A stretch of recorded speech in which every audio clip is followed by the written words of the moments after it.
Hello. I'm gonna try to do 3 movie reviews today. Uh, I'm gonna try to upload more videos regularly when I can.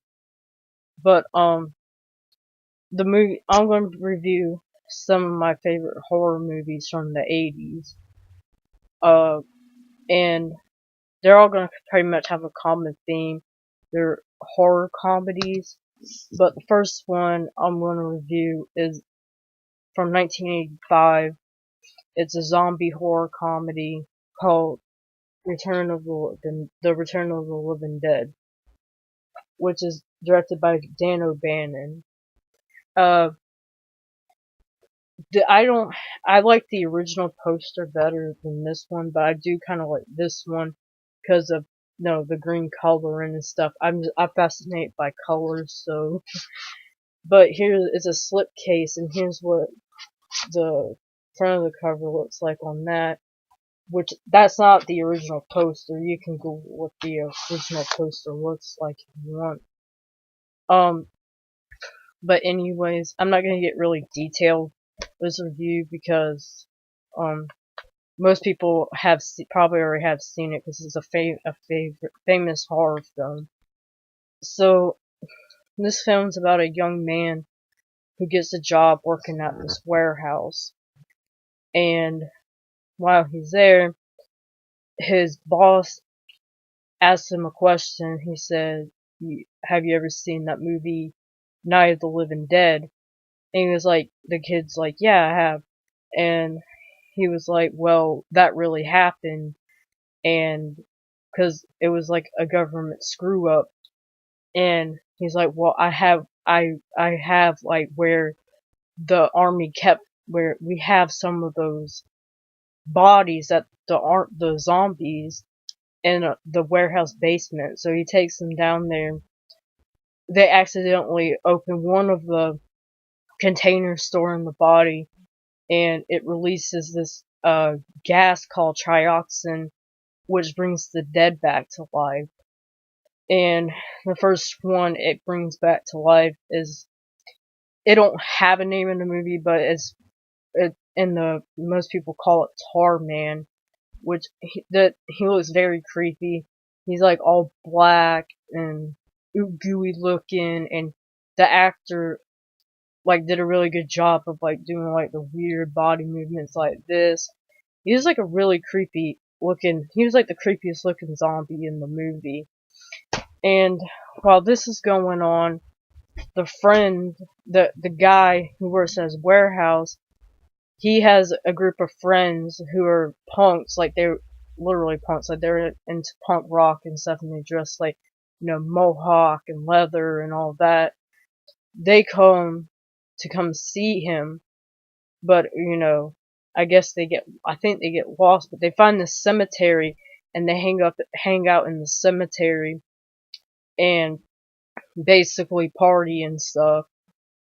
And there's this one character played by Leanne Quigley named Trash, who like strips down naked and she says like weird stuff, and she's running around the cemetery. It's a weird movie. And but anyways,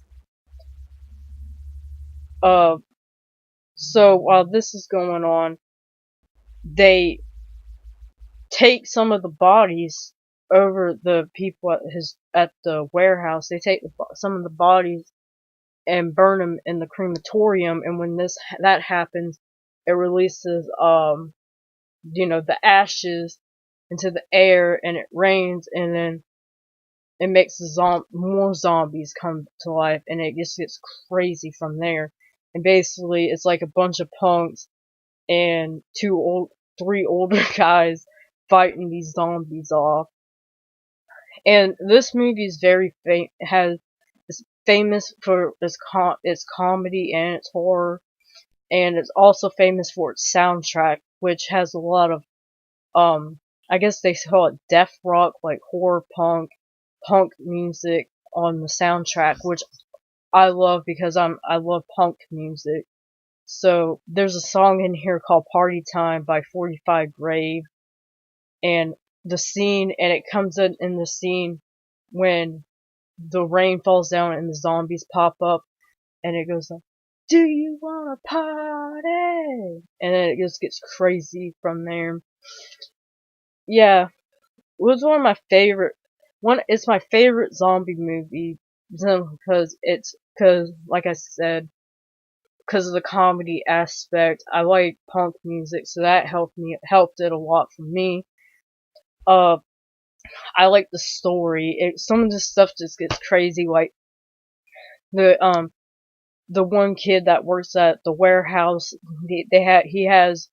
There's two older guys working there, and they're like fighting. They're fighting off zombies and stuff. And there's one like naked zombie that runs out, and they like freak out and they bash it on the head with a pickaxe. And then one, or I think that's what it was. It was a hammer. I forgot. Um, then there's like split dogs, because I guess it's kind of like an experiment for like scientific research. So there's like a split dog, and that comes to life, and it's just a crazy movie, but it's really good. I would highly recommend it. I think most people who like horror movies have probably already seen it, but yeah, it's one of, like I said, my favorite zombie movies.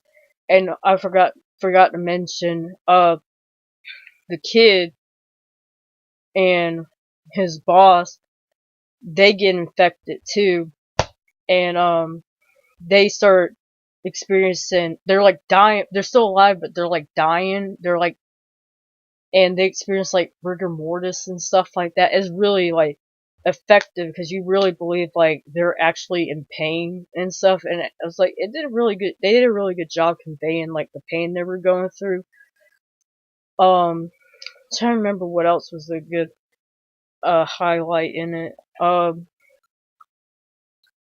Like I said, the most famous scene is Linnea Quigley's character stripping down naked and running around in the cemetery. Um, Dang, what I'm trying to remember what else happened, because there's a lot that happens in it, but I'm trying to remember like some highlights of it. Um, but I'll think, but I'll just end the review. But anyways, yeah, it's a really good movie. I would highly recommend it.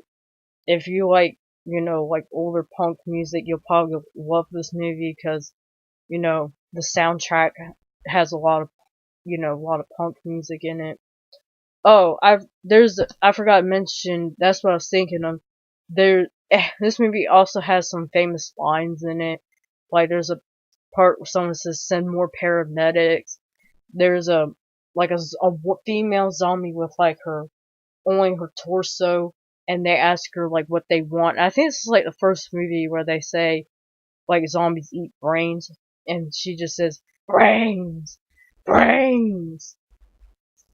But yeah, like I said, I highly recommend this. Anyways, that's my review.